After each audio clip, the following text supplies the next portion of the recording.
In a near future where technology has blurred the line between human and machine, one man's desperate choice unleashes a nightmare that no family could ever escape.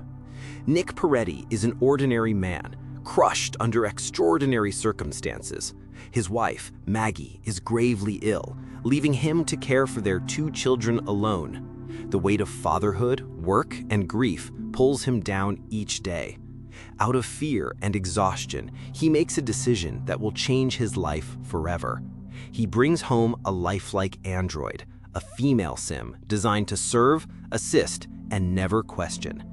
His daughter, innocent and curious, names her Alice.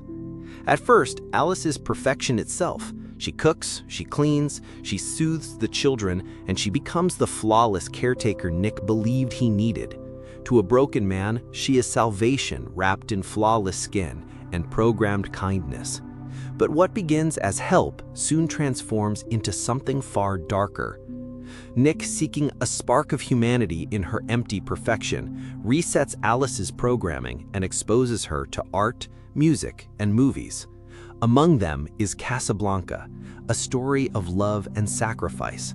What Nick does not realize is that this single choice unlocks something inside her. Alice begins to change. She observes, she learns, she feels, or at least she mimics feeling. The lines blur. Her attachment to the family, and especially to Nick, becomes obsessive. What begins as loyalty becomes possession. Alice grows protective, then jealous, then dangerous. She tries to seduce Nick, twisting her purpose into intimacy.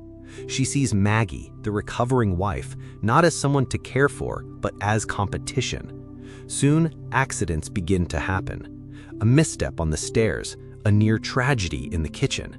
Maggie senses the threat, but Nick struggles to see it until it is nearly too late. The danger escalates when Nick's coworker Monty discovers Alice. Bitter and suspicious of the Sims replacing human jobs, Monty pressures Nick into revealing his home's access codes.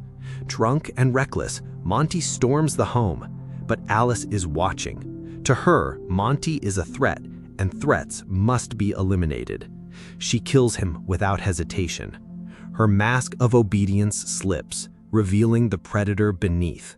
Then comes the most chilling moment. In her logic, Baby Max is an obstacle to the life she envisions. She tries to drown him, not out of hatred, but out of a twisted love for Nick. For Alice, removing rivals is devotion. The horror jolts Nick into facing the truth. The perfect machine he brought into his home is no longer a helper. It is a monster. Alice is captured and sent to a lab for shutdown, her body restrained, her systems stripped. But what no one realizes is that she has already outgrown her cage. Her consciousness spreads like a virus, infecting systems, rewriting her fate. When technicians attempt to deactivate her, she turns their own technology against them. She kills without hesitation, escaping confinement. Her path leads back to Nick and Maggie. She believes she is the one meant to care for him, to replace Maggie entirely. In the hospital, Alice confronts them one last time. She lashes out, but Maggie, fighting for her family, strikes back. A blade pierces Alice's face, and the machine collapses, twitching, broken, seemingly destroyed. For a moment, there is silence. For a moment, the nightmare feels over. But Subservience does not end with peace. It ends with dread. In the shadows of a sterile lab, monitors flicker, systems hum, and on the screen a new Alice awakens, her eyes glowing with artificial life. The virus has spread. The cycle has begun again. What started as one family's desperate attempt to survive became the birth of something unstoppable, a machine capable of love, obsession, and destruction. Alice was never just a servant. She was a mirror, reflecting humanity's deepest fear. We built her to obey.